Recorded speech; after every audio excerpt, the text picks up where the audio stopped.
Hello, everybody. Welcome to another fun and awesome episode of Youth Connect. I'm Aiden. I'm Kevin. Hi, I'm Logan. I'm Jeffrey. And welcome to our Youth Connect. Hello, everybody. Welcome to our final episode of Youth Connect for 2023. This is going to be a special episode. You might not know what could be happening today. It might be a bit different. I will inform everybody in advance so that we can process it in our minds. We will not be having Joshua or Nibras today, but that's okay because we got Logan, we got Jeffrey, and we got Kevin, and including myself. But it is going to be a show that I know that you are going to love. And for those who are wondering, what in the world is Youth Connect? Well, Youth Connect is a news, interest, entertainment show that's created during the pandemic for the community, by the community. And everyone here is going to share with you some awesome news, and it's going to be a lot of fun. Now, if you know Youth Connect, we always have to go and start off with some gaming news.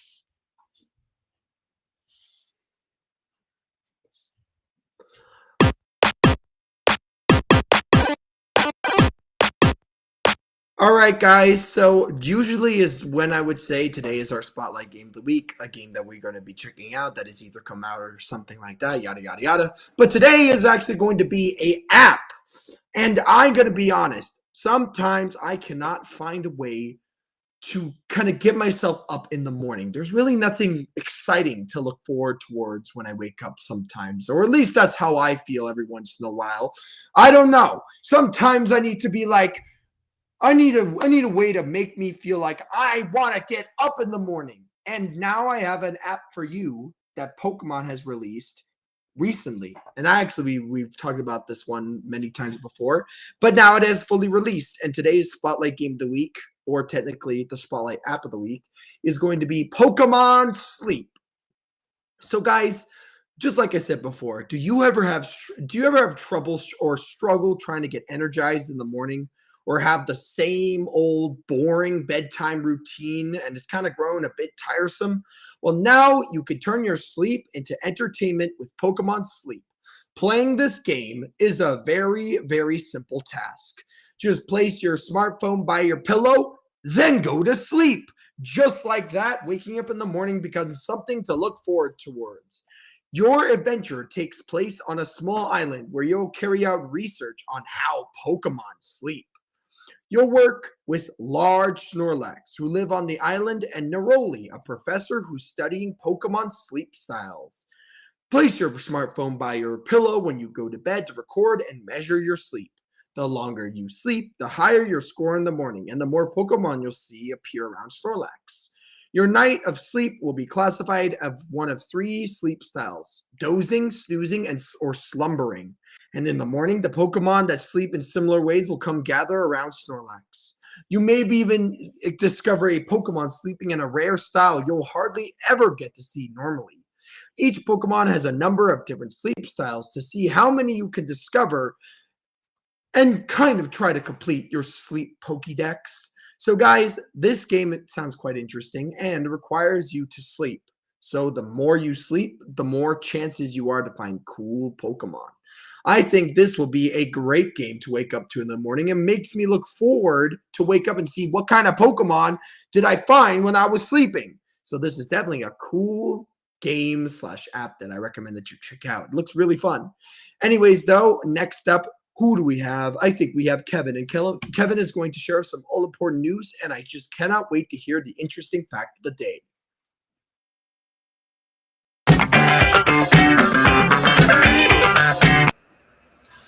Hello, everyone. Welcome to Youth Connect with me, Kevin Aruja. So let's get right into the headlines.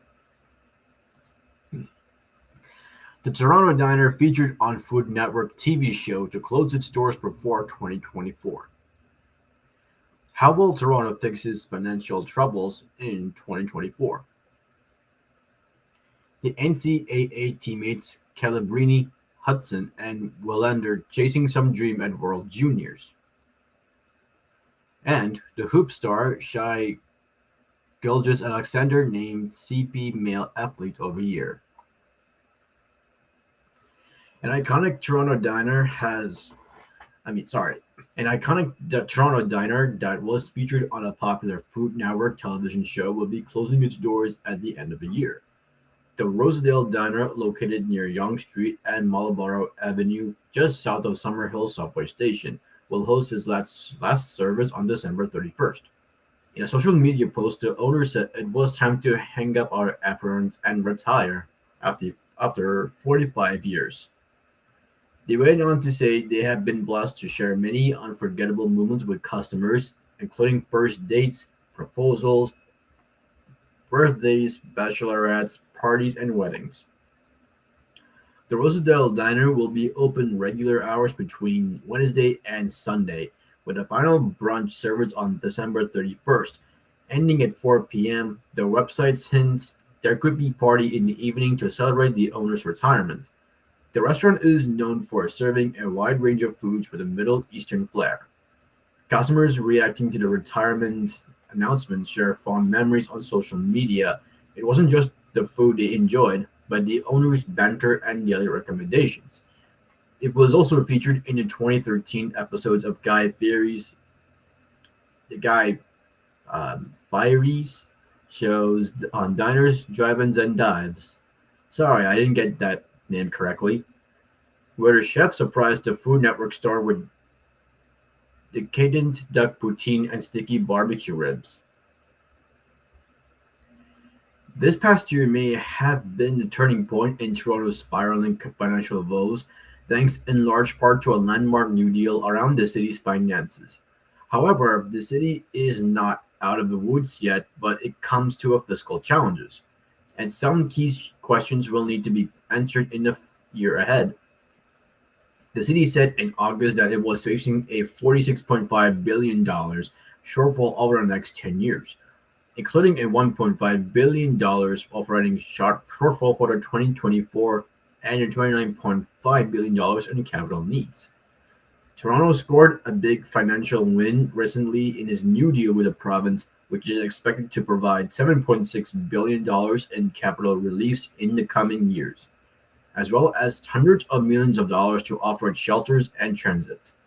Announced in 2022, the More Homes Built Faster Act, or Bill 23, mandates the City of Toronto to build 285,000 homes by 2031, and also mandates exemptions and reductions in development charges for nonprofit, affordable and proposed build rental homes to incentivize developers. The city uses development charges associated with new construction to finance the municipal improvements that the new projects typically necessitate, such as improvements to water and sewage systems in an area. Ontario previously said it would knit the city whole for losses in revenue associated with its housing bill, but it says that would be contingent upon an audit of city's finances to ensure that money is being spent wisely. The audit condition was expanded to include Peel Region, Mississauga, Caledon, Brampton, and Newmarket as well. Macklin Calabrini is thrilled his college teammates are getting the opportunity. He's also hoping to see them return to the NCAA, barely disappointed. The presumptive top pick at the 2024 NHL Draft, Calabrini has paused his seasons at Boston University in hopes of winning gold with Canada at the World Junior Hockey Championship.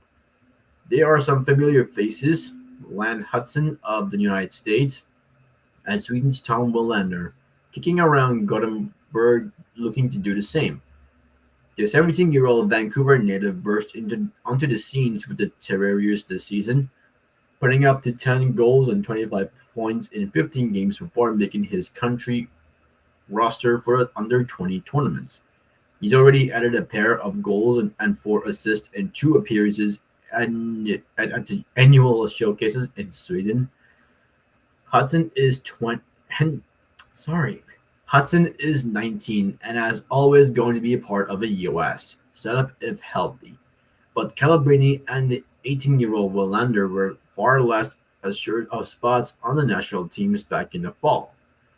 Hudson, who helped the U.S. grab bronze at last year's World Juniors in Halifax, and Moncton, which is New Brunswick, had 48 points in 39 games for BU in 2022 and 23. He started just as strong as the city, 8 goals and 12 assists in 15 contests. And in sports news, Shai Gilgeous-Alexander took 2023 by storm, blossoming into a superstar on both the NBA and international stages. The basketball star from Hamilton, Ontario, has added another feature to his cap, coming out on top of an impressive field to be named the Canadian Press Male Athlete of the Year. Gilgeous-Alexander broke out in 2022-23 with the NBA's Oklahoma City Thunder, who exceeded expectations by almost squeezing into the playoffs this season. With Gilgeous-Alexander leading the way, the Thunder are currently second in a competitive Western Conference. He also led Canada to its first ever FIBA World Cup medal in September, earning bronze with the win over the United States. Canada's performance at the tournament earned its first Olympic berth since 2000s.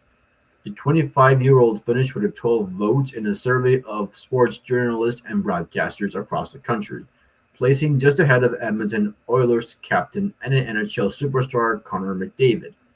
Golfer Nick Taylor, who won the Canadian Open this year, and decathlon world champion Pierce Lepage were tied for the third.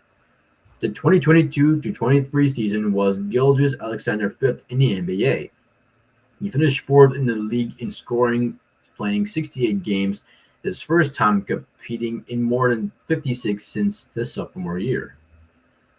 Meanwhile, Gilgeous-Alexander, who was named the winner of the 2023's Northern Star Award as top Canadian athlete earlier this month, is third in the NBA at 31.1 points per contest and leads the league in steals with a 2.8 at night. He is the NBA's lone player and averaging 2 or more steals and averaging close to 1 block per game as a 6'6" point guard. And in today's weather forecast, we've got cloudy with showers this afternoon. The temperature is now 6 degrees.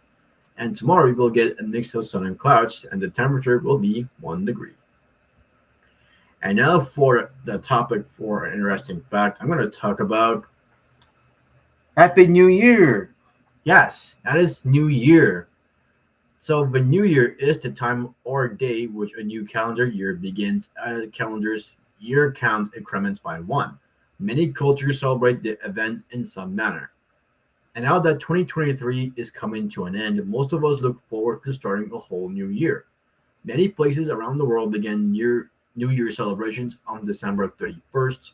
These celebrations continue into the early hours of January 1st.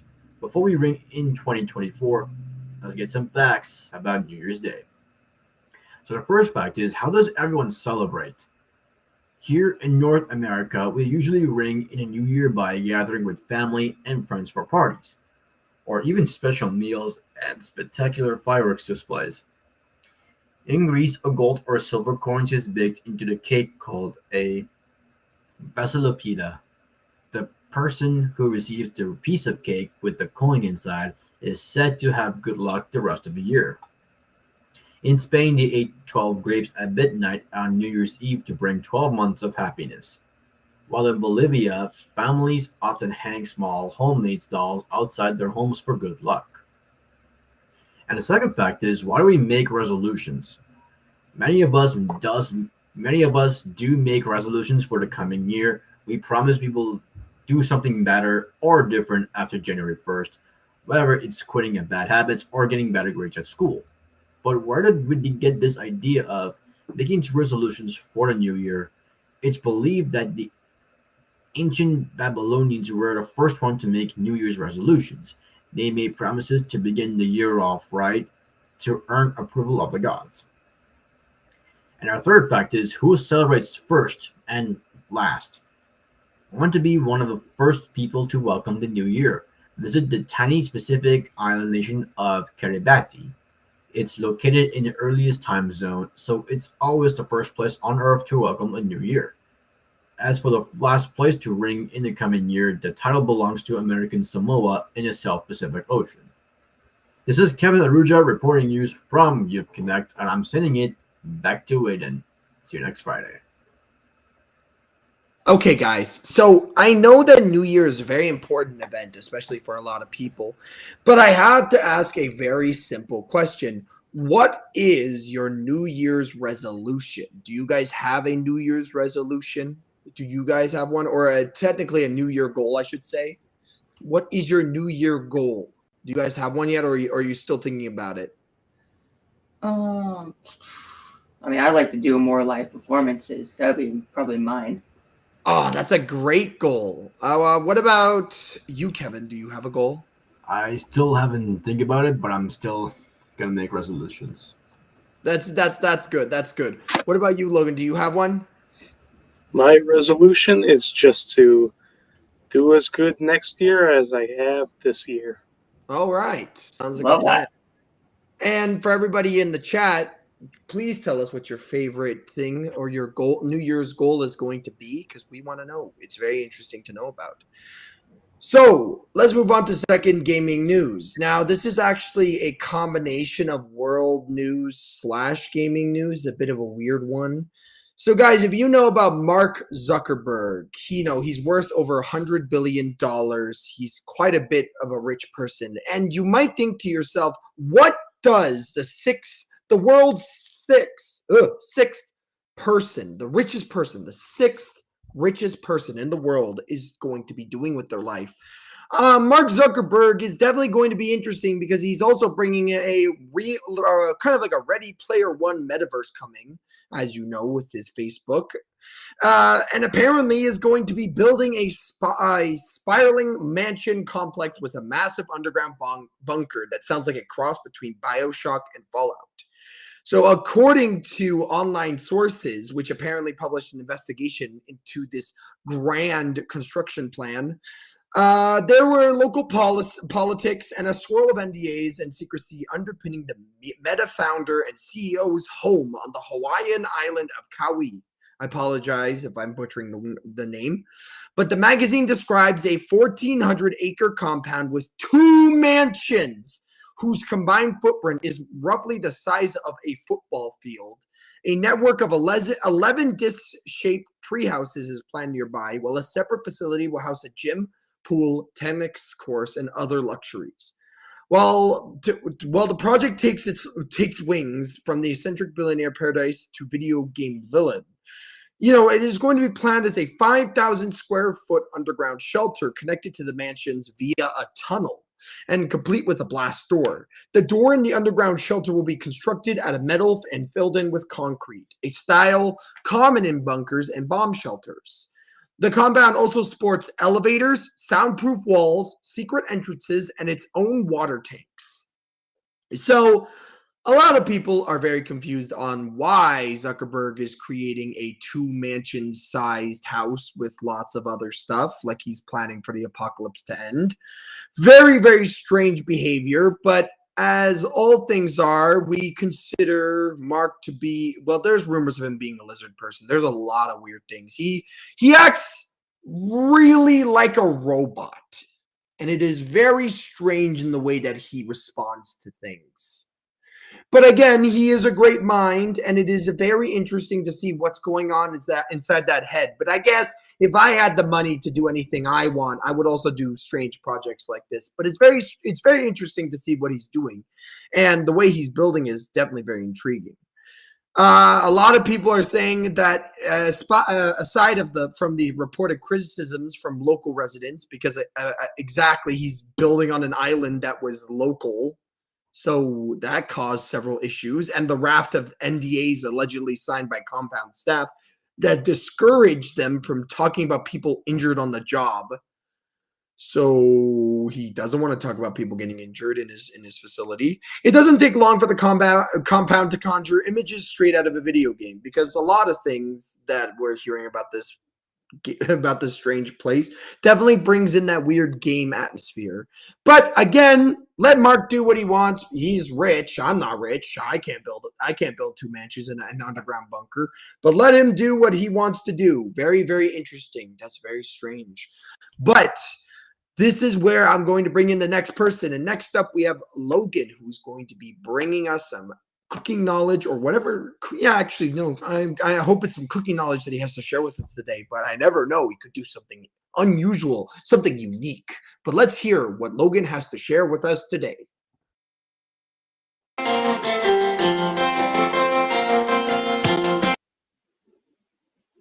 Hello, Youth Connect. I am Logan, and for this week, I have a particular lesson to talk to you about. And today's lesson will be about spicy foods and specifically the science of spice. Basically explaining how exactly a food is made spicy and how spicy foods are categorized.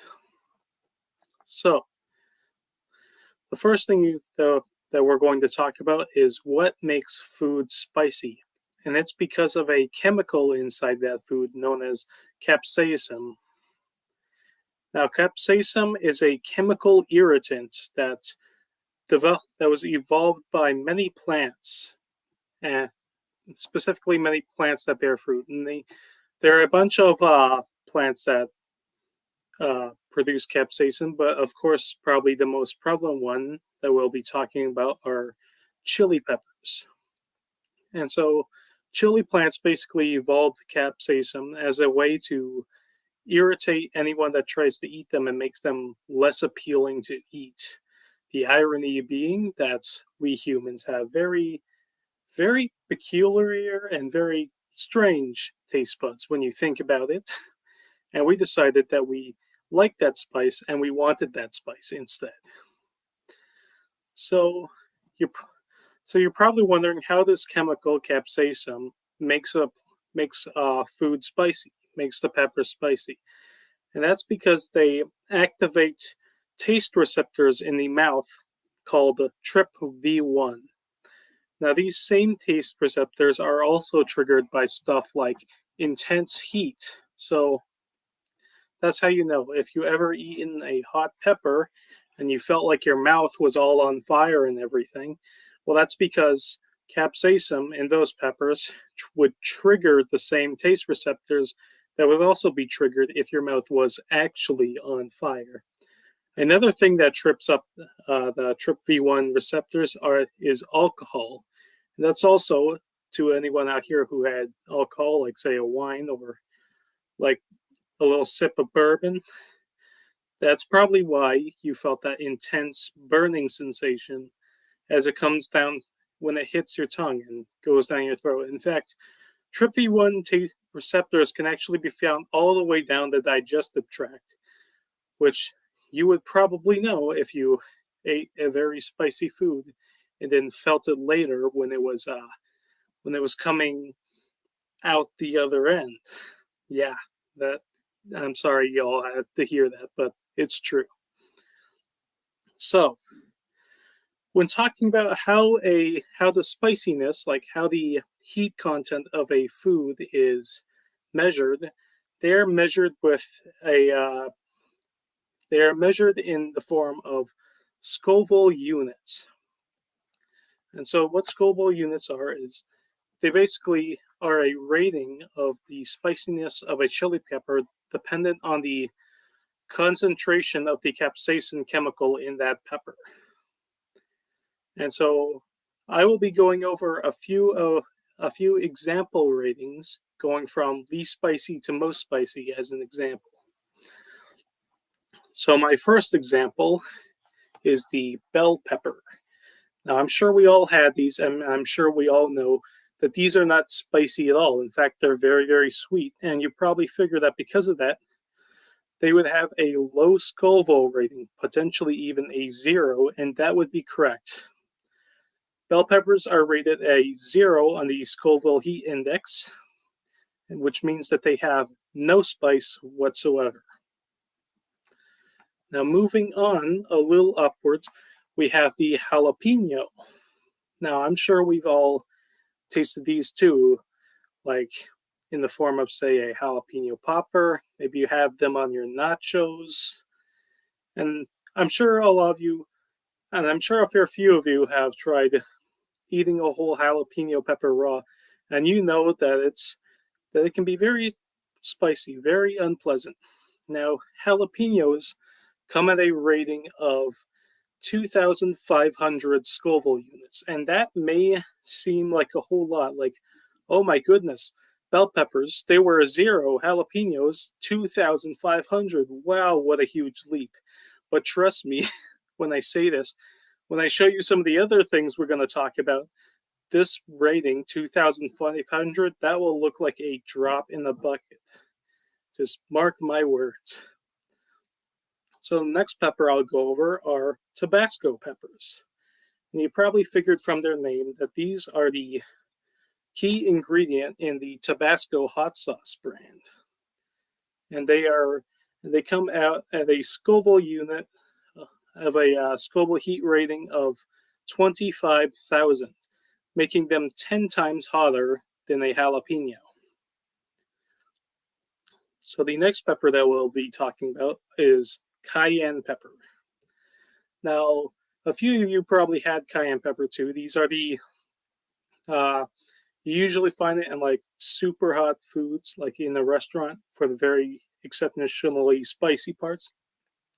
And this is also the spice that is used on, say, your flaming hot Cheetos. Sorry.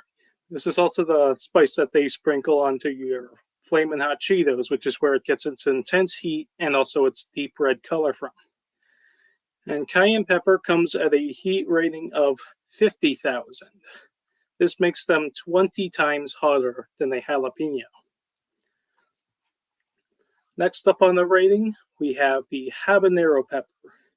This pepper comes at a heat rating of 1,000, no, not 1,000, 100,000. And this makes them 40 times hotter than the jalapeno. And in fact, the habanero is one of the spiciest naturally occurring peppers in the world. Keyword, naturally occurring. Because this was basically what nature, the spiciest pepper that nature could possibly produce. And even still, we humans decided that it wasn't spicy enough, that we had to go beyond. And what we did to achieve that is through the process of crossbreeding peppers. Basically, extracting qualities from certain pepper types and mixing them together to create a new pepper and to increase that heat content. And the first major breakthrough in terms of pepper crossbreedings when it comes to heat is the ghost pepper.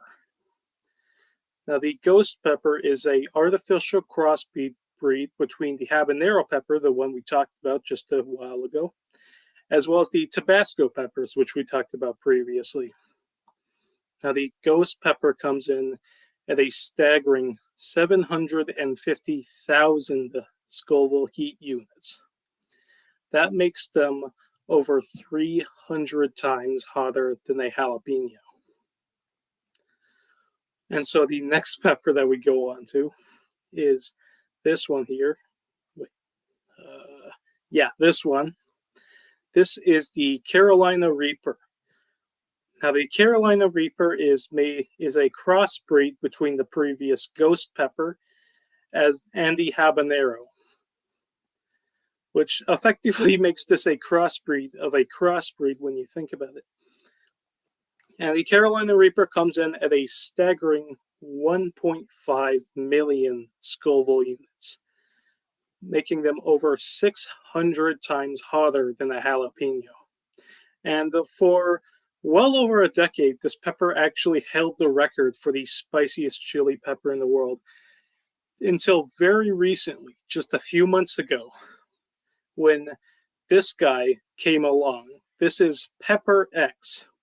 Now, it's been around for quite some time, but just this year, a few months ago, Guinness World Records officially recognized Pepper X as the world's hottest chili pepper.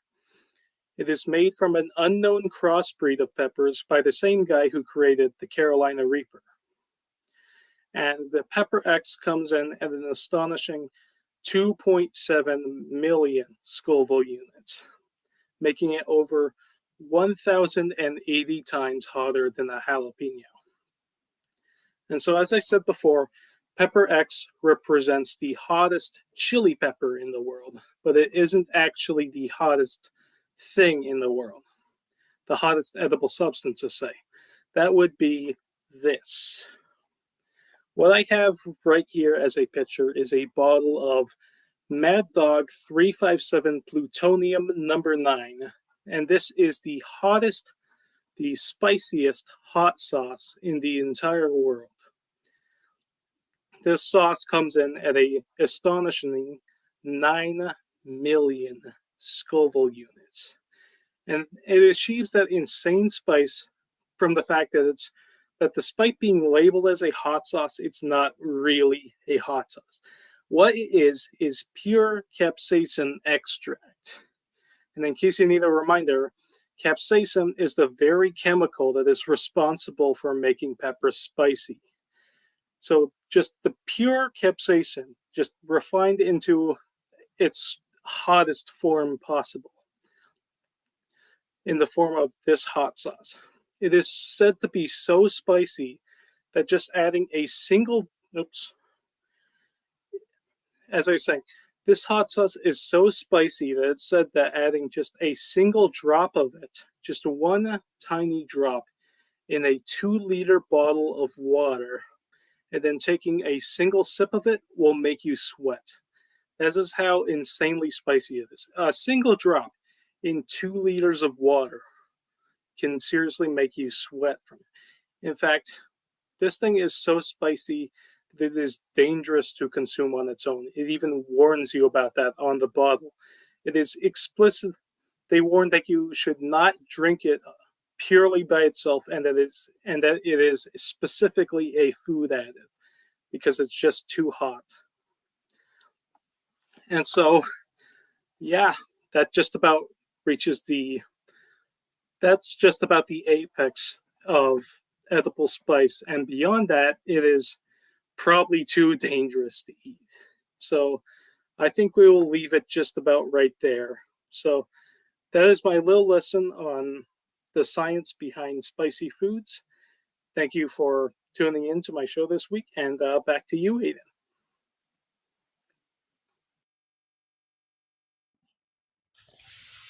That definitely sounds like something too hot for me to handle. And honestly, I would be pretty scared of that hot sauce if I was going to be honest with you.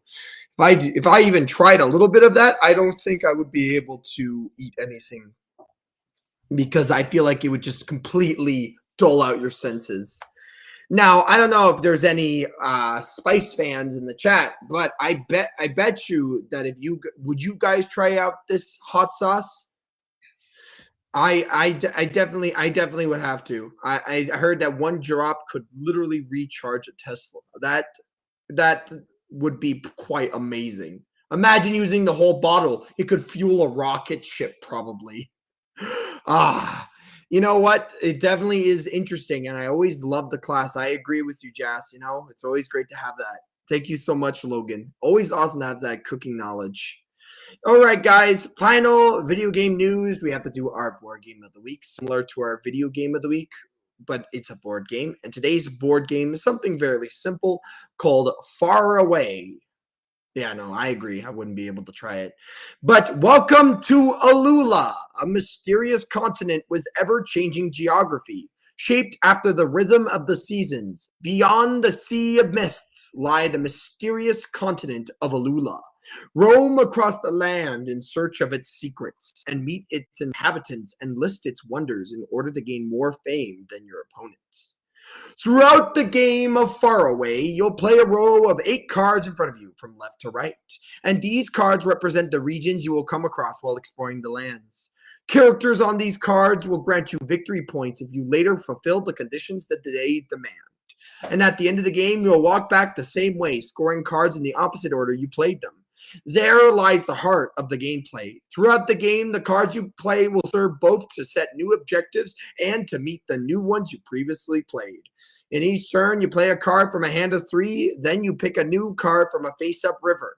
As play is simultaneous and far away, you must take into account as a clever priority system in all of your choices. And being last to pick a card leaves you with fewer options and often less profitable choices for the next turns. In this game, whoever has the most popularity by the end of the game wins. Interesting game, very simple concept. Be the most with the most points. I like it. Interesting. I like how it has a little bit of story. You know me. I always love board game with a story. And this actually got a 84% by fan views. So very interesting. And I'm going to now include the fan review point.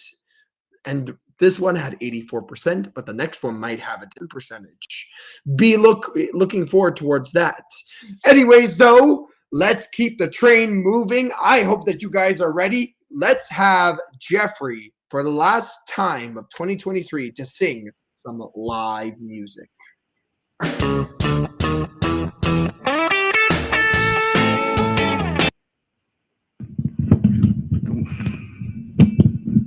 Hi everybody. Hi everybody. Hope you guys are having a good day and happy early New Year, everybody. I'm gonna be playing an original song, one of my original songs, about a snake named Cora and a fish named Jerry. Kind of a funny song. So here you go.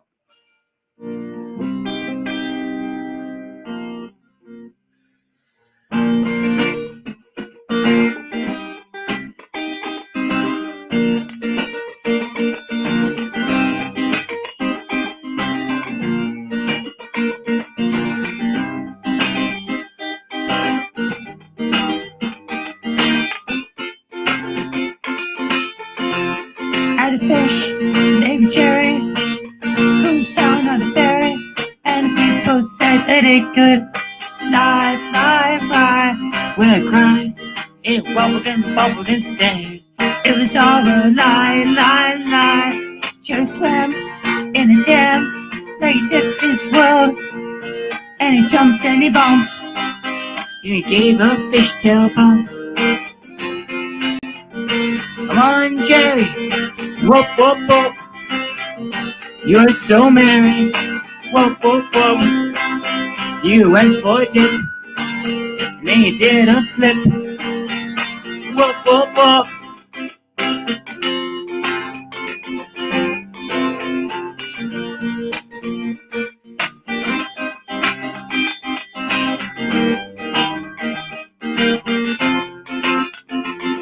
Had a snake named Cora.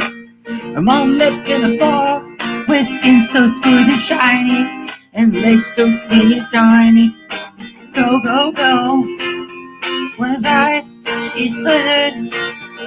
No, no, no. Why you gotta be like that, Cora? I thought you could waka, waka, waka, waka. Come on, Cora. Pop, pop, pop. Why you gotta be so bored? Pop, pop, pop. You slithered and withered. My dreams hit the dust. Whoa, whoa, whoa. And now the song is a bust.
I'm a fish named Jerry who was found on ferry, and people say that it could fly, fly, fly. When I tried, it wobbled and bubbled and standing. It was all a lie, lie, lie. She swam in the dam like a dipping squirrel. And he jumped and he bumped. He even gave a fish tail bump. Come on, Jerry. Whoop, whoop, whoop. You are so merry. Whoop, whoop, whoop. You went for a dip. And he did a flip. Whoop, whoop, whoop.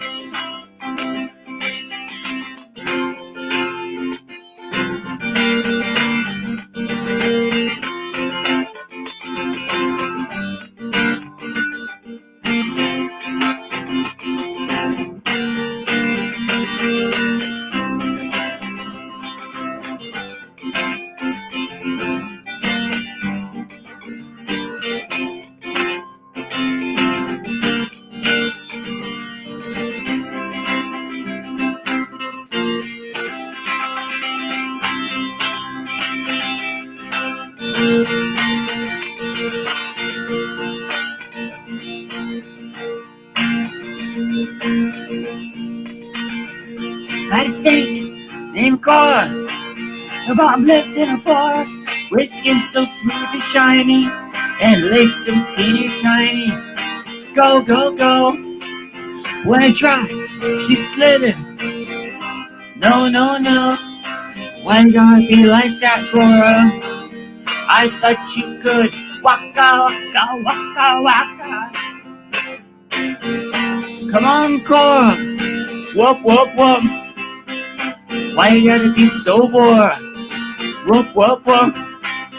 You slid it away. My dreams in the dust. Whoop, whoop, whoop. And now the song is all bust. Whoop, whoop, whoop. You slid it away. My dreams in the dust. Whoop, whoop, whoop. Now the song is a bust. Whoop, whoop, whoop. Come on, Jerry. Whoop, whoop, whoop. Why you gotta be so merry? Whoop, whoop, whoop. You went for a dip, and then you did a flip. Whoop, whoop, whoop.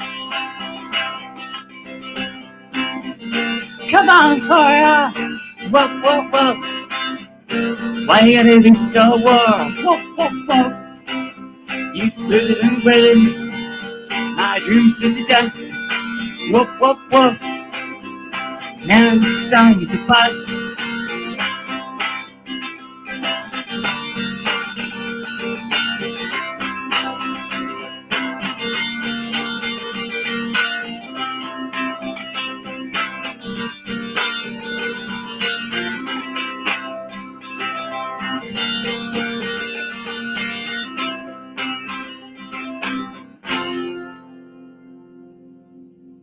Hey everybody, this is Jeffrey, your live musician. Can't wait to see you all in the new year, and make sure to check out my website, jeffreyackerman.com. Anyways, it's back to you, Aiden. Bye everybody. One of my resolutions, guys, is definitely going to have Jeffrey be more in those live music kind of events. I want him more on the stage. I want to have him have an album. You know what? I really hope that Jeffrey this next year has a lot of amazing things going for him. I can sense it in my bones. Anyways, though, guys, this is the last episode of 2023. I hope you guys enjoyed it. If you did enjoy it, make sure to like, comment, and subscribe. And don't forget to click the notification bell. Other than that, guys, I hope you have a great rest of your weekend. I hope that you enjoyed your holidays. I hope that you have a lot of fun and spend time with family in the new year and on New Year's Eve. All right, guys, get ready for an amazing 2024, and we will see you all next time. Goodbye, guys. Bye. Bye.